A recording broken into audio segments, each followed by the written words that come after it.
ecológica, que yo creo que eso es igual antes, no ha dado tiempo de explicarlo, pero que creo que es lo interesante y sobre todo pues voy a traer un proyecto que voy a intentar sobre todo transmitiros las cosas más a nivel del sistema alimentario territorializado, es decir, cómo se han ido juntando los actores y cómo los han rendido, porque yo creo que explicaros cómo se monta una cooperativa, ¿no? O cómo se hace, o cómo se hace un...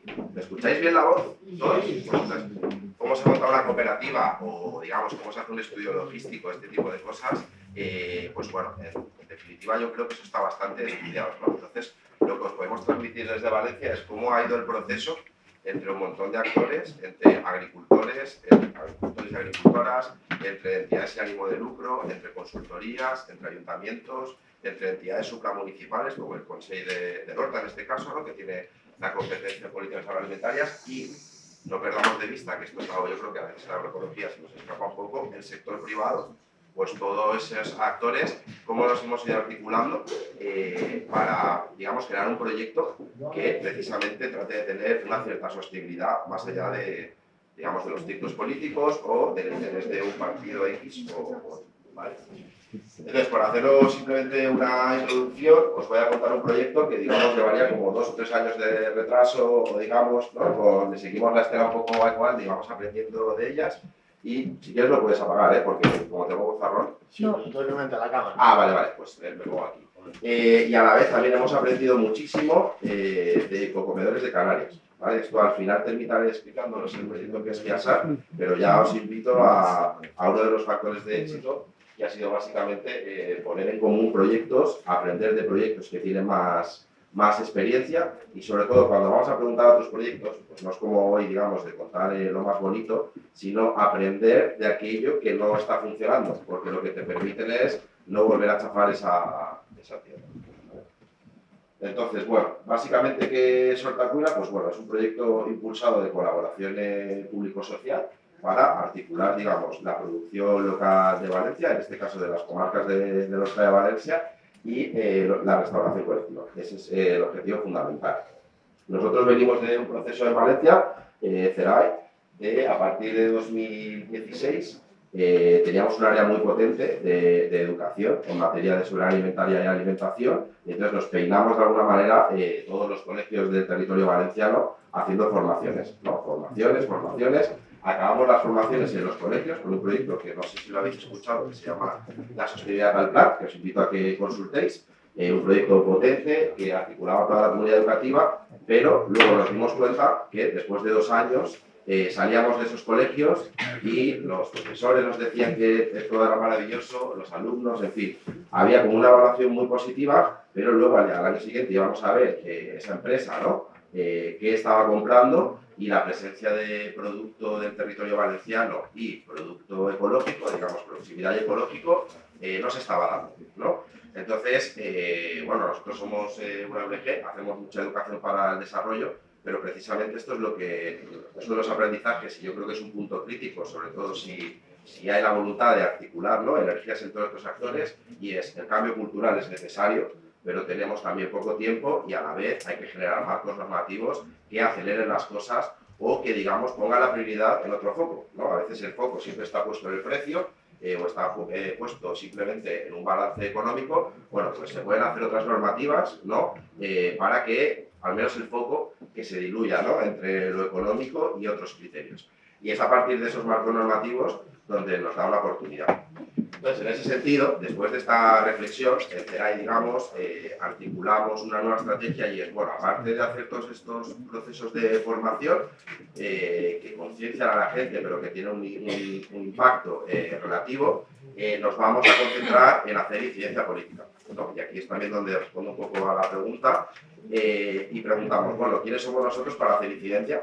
Y entonces, pues claro, CERAE, pues bueno, una ONG que también trabajamos, ¿no?, digamos, como consultora en los temas de alimentación sostenible, pero al final, para hacer incidencia política, digamos, tienes que pensar qué voces estoy yo portando, ¿no?, desde mi identidad. Entonces ahí evaluamos 2 cosas. Una, que sí, que es importante juntarnos con las entidades digamos, de nuestro entorno, que básicamente es gente que veníamos del mundo de la agroecología, pero era importante también implicar a, pues, lo que se puede llamar actores híbridos, ¿no? Es decir, actores que están en un momento que necesitan igual otro proyecto alimentario, pero que sin embargo de momento no comulgan, digamos, con las propuestas. Y ahí encontramos un montón de alianzas. Encontramos alianzas en el canal de la educación, básicamente AMPAs, asociaciones de directores, etcétera, y sobre todo el Colegio Oficial de Nutricionistas de la Comunidad Valenciana, ¿vale? Y ahí lo que de repente se articuló fueron dos mundos dentro de la alimentación. Uno que hablaba de alimentación saludable y que era, yo me concentro en la salud y el medio ambiente para otros, y nosotros que veníamos del mundo de la sostenibilidad de alguna manera y también la justicia social, pero que igual la perspectiva de salud no la teníamos. Bueno, pues nos juntamos ahí y se creó la plataforma Escuelas que Alimenten. ¿Vale? Esto es muy importante. O sea, nosotros consideramos que fue muy importante porque no es lo mismo tocar una puerta como CERAI que tocar, digamos, con el sello de una plataforma que allá entran familias, alumnos, ecologistas, salud, colegios de profesionales, etc. ¿Vale? Y ahí es cuando se abrió ese proceso, digamos, para la elaboración de un decreto que regulara la compra pública alimentaria en todo el territorio valenciano. No solo escuelas, sino hospitales, centros de servicios sociales, todo lo que implicara la restauración colectiva, iba a un decreto. ¿Vale? Se creó, esto también pensamos que es un factor clave, una mesa intersectorial que estaba liderada en este caso por la Consellería de Salud. Eso es una cuestión coyuntural en Valencia de por qué salud y no era educación, pero bueno, en este caso salud podía tener competencias para recorrer el camino, ¿vale? Pero sí que evaluamos, y de hecho lo pusimos como condición necesaria, que en esa mesa estuvieran agricultura y estuviera la educación, ¿vale? Es decir, agricultura, porque nos tenía que dar acceso, ¿no? O hacer la reflexión a medida que íbamos haciendo esa normativa del sector productivo, si no teníamos una pata coja, y educación, evidentemente, porque cuando hablábamos de volúmenes y de cambios a corto plazo, donde está, digamos, ese gran cambio, los hospitales también, pero es en la educación, porque hay volúmenes muy grandes y además es donde van a comer las generaciones del futuro, ¿vale? Todo este rollo, que ya igual me he chupado la mitad, pero es importante porque este proyecto que os voy a presentar no sería posible o no tendría sentido sin haber generado esas condiciones de posibilidad. Es decir, la expectativa de un decreto, ¿vale? Que está a punto de aprobarse, o que pensamos que se va a aprobar, que lo que venía a decir era, a la parte productora se le decía, oye, se va a generar un nuevo nicho de demanda, ahora sí que es el momento igual de abrir un proceso de participación, porque en el caso valenciano, y esto es importante decirlo, hay un quemazón con los procesos de participación, ¿no? En fin, con todo el mundo de los dinamizadores, los técnicos y demás, porque se les ha quemado mucho para muchos planteamientos que luego no tenemos recorrido. Bueno, pues ahora el decreto va a llegar, se va a abrir una demanda, ¿cómo lo queréis abordar? ¿De forma individual o nos tratamos de juntar, nos ponemos de acuerdo y ese canal nos lo repartimos, básicamente cooperamos o cada uno a su bola, ¿no? Y por otro lado, que fue interesante, ya lo voy pasando, hablamos con el sector privado, o sea, hicimos una jornada donde la administración pública convocamos a todas las empresas que teníamos identificadas en el territorio valenciano, empresas privadas de restauración colectiva, porque es la configuración de nuestra gobernanza, ¿no? Dentro de la compra pública, y básicamente se sentó aquí el director general de salud y le dijo a todo el sector empresarial, oigan, va a llegar un decreto. El decreto va a incrementar el porcentaje de ecológico y el porcentaje de convencional. Estamos en una mesa intersectorial trabajándolo. Queda un año. Ahí queda, ¿no? Mientras dijo eso y dejó, digamos, ese mensaje el sector privado, bueno, también os voy dando estrategias, lo que hicimos nosotros, que habíamos convocado la jornada, es decirle, ay, que estamos aquí, tenemos un proyecto, un centro de acopio que se llama Ecotira, y además tenemos los recursos técnicos, sector empresarial, para hacer formaciones individualizadas, ahora os contaré qué, que es lo que llamamos mentoring vacuna, para facilitaros esa transición. Es decir, lo que dentro de un año os va a obligar la administración a hacer una transición, y ojo, porque el reto no está en introducir ecológico, sino todo el cambio que hay que hacer para introducir producto fresco, ¿vale? O sea, pues a veces se habla mucho de ecológico o no ecológico, pero el cambio de la restauración es introducir producto fresco, ahí es donde está el cambio, y quitar el congelado, etc.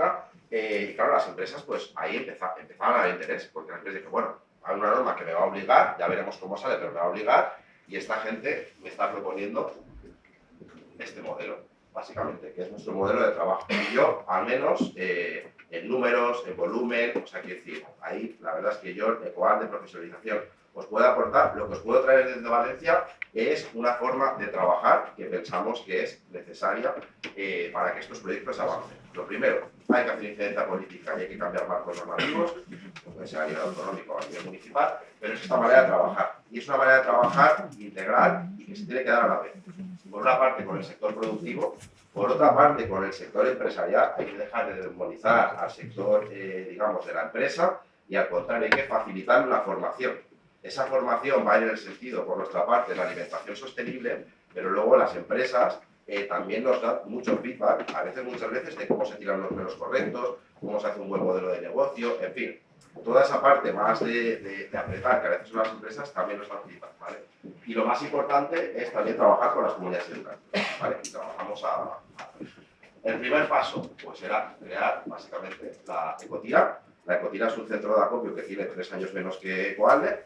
Y aquí el proceso de participación que abrimos con los productores, con estas condiciones que ya se ha dicho en el decreto, fue nosotros, el equipo técnico, nos metemos en las escuelas y a las empresas, eso que os he contado, y vamos a dar la cara y chutamos para adelante. Ahora, esto es un proceso de transferencia. O sea, nosotros no vamos a estar aquí siempre, vamos a hacer este trabajo nos hemos dado 3 años, vamos lentos, a cambio, desde que en este primer taller nos comprometemos todas las personas productoras a que vamos a articularnos en una asociación. Porque hemos estudiado el canal, quieren un CIF, quieren un servicio profesionalizado y además nosotros tenemos el diagnóstico de que esto tiene que servir para articularnos. Y que empezamos con el canal de restauración colectiva, pero vamos a seguir con otros, ¿no? Y ahora os contaré cómo nosotros, a partir del canal de la restauración colectiva, vamos abriendo, pues bueno, otros canales complementarios, ¿no? ¿Para qué sirve? Organizar colectivamente, dotarse de una serie de servicios. En nuestro caso, nuestro curro básicamente es dar servicios al productor. Antes he hablado de la logística, digamos, para dar un buen servicio al consumidor o a la empresa. Bueno, en este caso el centro de acopio también puede servir para dar un servicio, por ejemplo, de acopio, la patata, la cebolla, la fruta, compartir el frío. Y ahí estamos dando, o nos estamos dotando, con el sector de un servicio colectivo. O sea, no es solo el cliente, sino también es entre, digamos, entre todas funcionar. Con los temas de la gobernanza, ahora os contaré luego, pero evidentemente cuando hay volumen o es económicamente interesante, es muy fácil. Y luego lo siguiente también es generar alianzas, ¿no? En nuestro caso en Valencia, las entidades que vamos por un lado, digamos, ¿no? Los que hacemos incidencia, y el sector productivo. Es verdad que compartimos espacios, pero yo creo que es la primera vez que el sector productivo, ¿no? Digamos agroecológico y la parte de ecológico, no hay diferencias, pero bueno, y digamos las entidades, estamos construyendo un proyecto integral, ¿no? Desde la comercialización, también poder reivindicar mejoras, etcétera. Y servicios, gestión y promoción comercial, ya lo hemos hablado, espacio de formación, esto es bastante importante. Estamos desarrollando con el sector productivo toda una especialización en el canal de la restauración colectiva, ¿vale? ¿Y esto por qué? Por lo siguiente, bueno, esto es lo que hacemos, paso. Los valores, ya os podéis imaginar, no voy a entrar aquí porque lo que es interesante y es, cuando llegue el decreto y se genere un nicho de demanda, la pregunta es, ¿por qué las empresas de restauración colectiva pues no pueden ir a una gran distribuidora ecológica, por ejemplo, ¿no? O al revés, ¿qué interés puede tener una distribuidora ecológica o un gran productor ecológico en juntarse la Ecotira? Esas son las dos preguntas que nos formulábamos. Y vuelvo al triángulo de trabajo, ¿vale? Aquí, en la parte productora, evidentemente, ha habido un cambio, llevamos 2 años de proceso participativo. Los pequeños productores y productoras, el discurso principal al inicio era la preocupación porque entraran grandes productores, nos iban a comer la tostada. Eso ha cambiado. Después de 2 años, los pequeños productores y productoras se han dado cuenta que necesitamos a productores con más volumen. Si no, iniciar el canal de la restauración colectiva es complicado si queremos desde el inicio alcanzar unos vértices. Y al revés ha pasado con los grandes productores. Grandes productores, que en este caso en Valencia tenemos la suerte de que tienen un papel muy de cooperación. No vienen a comer una tostada, sino yo lo estuve viendo, ¿no? Tenemos grandes productores que están liderando el proceso desde una solidaridad con respecto al colectivo que es la Ecotira. ¿Por qué un gran productor puede interés en hortacuina? Porque un gran productor me dice, yo soy una distribuidora, igual tengo mejores precios que tú, etc. Pero yo no tengo capacidad para ir a hacer todo el proceso de formación con las empresas. Esos son dineros y recursos. Y yo lo que tampoco tengo capacidad es para hablar con mi cliente final. En este caso hablamos de formaciones, pero el cliente final en Valencia es la dirección escolar y el AMPA, que es quien decide la empresa, ¿no? Entonces, tanto el mediano productor tiene interés en un proyecto como Hortacuina, como el pequeño productor. Bien, ya tenemos al pequeño y al mediano. Y esto en Valencia al menos es fundamental para profesionalizar y alcanzar volúmenes. En segundo lugar, Del ámbito de la empresa. Nos pedía, que aquí no voy a entrar mucho, pero nos pedía un CIF, todo lo que hemos hablado. Simplemente por compartir aprendizajes en todo el ámbito de la empresa, que nos hemos dado cuenta que falló. Nosotros, que también os lo pongo a disposición, hicimos una guía para la transición de la restauración colectiva. Ahí tenéis los números echados, como se dice en plata. La producción ecológica y qué pasaría con un cambio de decreto. Y hay una propuesta de menús muy ambiciosa hecha por Menchados Ecologics. ¿Qué no ha funcionado? Pues uno de los errores que yo creo que cometemos también dentro de las entidades que queremos transformar las cosas es que hicimos una rueda de menús que era muy potente, llegamos a las empresas y se lo vomitamos en la cara. Le dijimos, esto es lo que tienes que hacer para no incrementar los costes e introducir a saco el ecológico y la proximidad. Y claro, las empresas están en un proceso de transición.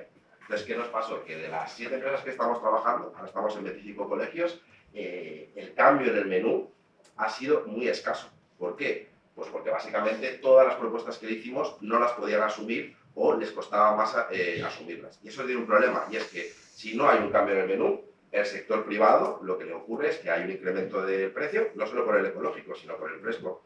Imaginaros una menestra de bolsa congelada y todo fresco. Y las empresas, si tienen un 35% de incremento, pues por mucho que lo obligue un decreto, el decreto no entra en tema de precios, es problema. Entonces, tenemos que conseguir un cambio en los menús, que el incremento que le suponga al sector privado sea de alguna manera viable. Eso se consigue, digamos, estudiando los menús. En nuestro caso, este año hemos cambiado la fórmula. Lo que hacemos ahora es un poco lo que comentaba yo. Le pedimos los menús a las empresas, sus menús, sus ruedas de menús, y sobre este año el mentoring que estamos haciendo son puntos de optimización, que es sobre tus menús te voy a poner propuestas de mejora. Y luego esas propuestas de mejora acordadas con la empresa voy a tu cliente, que en realidad es la dirección escolar, y las voy a acordar.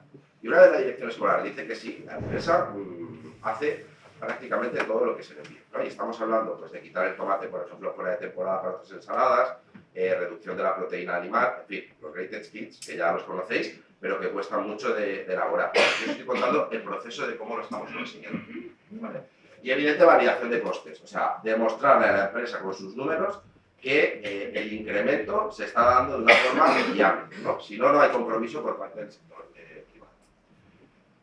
Bueno, con la parte productiva ya os he explicado cómo funcionamos, sí que simplemente una especificidad. Nosotros, este es nuestro espacio de trabajo. Para nosotros también es importante, porque este proceso también sale de la estrategia agroalimentaria de la ciudad de Valencia y del plan agrario del Consejo de Horta, son dos procesos que ya incorporaban una perspectiva de alimentación sostenible y por tanto hay una mirada de política pública. En nuestro caso había una reivindicación de intentar trabajar en Mercavalencia. ¿Vale? Mercavalencia es el centro logístico más grande de la ciudad de Valencia, de titularidad es público-privado, pero de titularidad municipal. Entonces hay una reivindicación detrás de que igual que reivindicamos hospitales públicos y escuelas públicas, en fin, un servicio de derechos, también reivindicamos que los espacios logísticos no tiene por qué ser todo, pero que sí que miren al carácter de comercialización y al ecológico. Esta es la nave de la tira de contar, ¿vale? Que es un mercado que se abre todos los días a las 3 de la mañana, con un modelo de canal corto, ahí se sientan los pequeños productores y venden, pero que es un canal corto tradicional que está afectado por los problemas que ya sabemos, que es la falta de relevo generacional y unos precios que tampoco son los adecuados, ¿vale? Por mucho que sea canal corto, en el canal corto no siempre 5 minutos. En este caso, nosotros lo que les proponemos a Mercavalencia cuando iniciamos todo este proceso es decir, mira, nos vais a reservar una parte de la nave, que está a una utilización del 40%, dejarnos utilizar una zona verde y en vez de que sea un modelo de mercado, vamos a ir hacia un modelo de centro de acopio. Los productores llegan, igual que cuando llegan, dejan el producto, hacemos el picking, etcétera, etcétera. ¿Qué es lo bueno que tiene todo este modelo? Lo bueno que tiene todo este modelo es esto puede ser interesante o no, para nosotros sí. En el plano, digamos, político, ¿no? Y de cambio de mentalidades, estamos introduciendo en Mercavalencia otras políticas posibles, ¿vale? Pequeñas ahora, pero pueden escalar. Y sobre todo en el plano económico, no tenemos unos costes fijos, digamos, de infraestructura que nos permiten flexibilidad en la prueba piloto. ¿Por qué? Porque básicamente la utilización que hacemos de ese espacio, que no se estaba utilizando, pagamos una pequeña cuota por la utilización de las tarimas y ahí hacemos el ticket. Es evidente que es un poco precario, porque en fin, tenemos que montar toda la logística, pero como veis ahí es la zona donde trabajamos y detrás hay unas cámaras en frío que estaban sin utilizar y que ahora nosotros les estamos dando vida, ¿vale? La idea, ¿cuál es? La idea es que cuando peguemos el salto de escala, que esperamos pegarlo, ya os he dicho que ese salto de escala solo llegará con el decreto, lo importante es que ya estamos preparados, sí que hay un convenio de colaboración, que es un marco de gobernanza, donde está Mercavalencia y dice en ese convenio. En 2024, en función de unos estudios económicos, Mercavalencia se compromete a hacer la habilitación del espacio. La habilitación del espacio quiere decir que cuando lleguemos a un volumen concreto que hemos acordado con Mercavalencia, ¿vale? Esa parte, digamos, se habilitará o se dotará de mejores condiciones para lo que es el centro de acopio, ¿vale? Por tanto, estamos probando, no estamos generando gasto en la política pública, pero se está poniendo como un poco el camino, ¿vale? Ya voy cerrando. Elementos complementarios. El canal de la restauración colectiva, digámoslo claro también, son 12 productos, 13, no sé, al menos en fruta y verdura, estoy hablando, fruta y verdura. Tenemos productores pequeños que tienen una diversidad de productos, que igual no entran en el canal. Lo que decía yo que le pasa con la gente de los vinos, etcétera, a nosotros nos pasa, por ejemplo, con productores que se dedican a hacer variedades tradicionales, no entran en el canal. Y hemos visto una opción que está funcionando muy bien, los grupos de consumo. O sea, tenemos ahora mismo 2 grupos de consumo en 2 coles, y lo que nos estamos currando muchísimo este año es a cada cole que vamos intentar abrir un grupo de consumo. Por 3 factores. Uno, desbloqueamos esta parte de las familias. Grupo de consumo que montamos en el cole, las familias, de repente, hay 10 familias que están a tope con la alimentación, ya desbloquean, digamos, a las otras familias. En segundo lugar, el proyecto nos da sostenibilidad, ¿vale? Los márgenes que tienes haciendo cajas no suelen estar por debajo de, en fin, proponemos a nuestros productores por debajo del 40%, ¿no? Entonces, te da una capacidad de jugar con los márgenes muchísimo más potente. Y entonces al final te está dando resiliencia al proyecto, porque el canal de restauración colectiva, ahora no me da para hablar, pero lo podemos compartir. Hemos hecho también, digamos, una tipificación de colegios A, colegios B y colegios C. Hay colegios que llevamos muchísimo producto y es muchísimo menos rentable. Mover patatas y cebolla, por decirlo claro, cuesta dinero. Sin embargo, mover manzana, pues es ahí donde está el factor de rentabilidad. Entonces, estamos trabajando muchísimo el tema de los grupos de consumo. Aquí tenéis pues, las cajas. ¿Cómo trabajamos la gobernanza? Un proceso participativo. Hoy, este mes mismo ya por fin hemos acordado constituir una sociedad agraria de transformación. Se decidió así. Y nuestro modelo de gobernanza pues, es vamos, una asamblea, una junta directiva y si queréis, como también un poco aprendiendo muchísimo de Coalde, lo que se ha decidido es que en nuestro modelo de gobernanza, en estatutos, van a entrar las mesas de producción. Va a haber una de cítricos, una de fruta y una de verduras. ¿Vale? Básicamente, la gobernanza, que yo creo que es lo más importante, las decisiones en cuanto a planificación, precios y demás, se trabajan en las mesas de producción y luego, bueno, pues se traslada ya a la junta directiva, luego hay una asamblea, ahí es como todas las cooperativas. Lo interesante del proceso, por deciros algo, o sea, por esto, es que vamos más despacio, nos gustaría avanzar más, porque vamos también al ritmo que lleva un poco el grupo. Hay grandes productores que se están empezando, más profesionalizados, que se están empezando ya un poco a quemar, como diciendo, llevamos ya 1 año y medio y no hemos dado en tanta escala, pero también tenemos otro sector que no queremos dejar atrás, ¿no? Entonces, pues bueno, es el ritmo que llevamos. Y luego, bueno, trabajamos con las comunidades educativas, que aquí, ya por cerrar, el único aprendizaje, también por ir reformulando, nosotros hacíamos formaciones, ¿no? Sobre soberanía alimentaria, alimentación sostenible.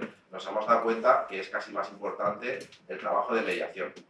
O sea, es decir, escuchar a los equipos de cocina, entender con ellos la precariedad que tienen, que están puteados, que meter la lechuga es un rollo para ellos. Yo, por ejemplo, si esto fuera una empresa y tuviera, digamos, un área para invertir, compraría una máquina peladora de patata y cebolla y eso es consolidar un colegio. Vale 200 euros la máquina. Entonces, en 1 año te ha rentabilizado la máquina y ese colegio no se te va nunca más, ¿no? Bueno, pues todo ese tipo de cosas hace básicamente el concepto de mediación. Por ejemplo, los kakis, nosotros tenemos, y haciendo un ejemplo concreto que os puede servir. Un productor agroecológico, el tema de los calibres. Hacemos una guía de calidad, ¿no? Vale, es la que hacemos. Pero a la vez queremos flexibilizar los calibres. Bueno, pues es que tenemos agricultores agroecológicos que a un caqui le sale así y el otro le sale así. Eso es un marrón. Pues hay un equipo de mediación que va al colegio y nos tiramos 3 días hablando con la dirección, el AMPA y todo el mundo sobre desperdicio alimentario, pero luego resulta que el colegio tiene un proyecto europeo de educación ambiental y de repente la dirección dice, ¡guau, esto es maravilloso! Solo hay que cortar el caqui por la mitad, el que sea más grande de X. En ese momento la empresa no nos pone ningún problema, hemos flexibilizado con nuestro comprador, que es la empresa, el calibre y todo el mundo contento. pues esos son recursos, ¿no? Y es un servicio, al final vuelvo a la rueda, y es un poco nuestro modelo, es un servicio que damos a la empresa porque desbloqueamos el cliente, formamos a la comunidad educativa y a la vez estamos flexibilizando los calibres dentro del sector productivo. Y eso es un poco la cocina más clara.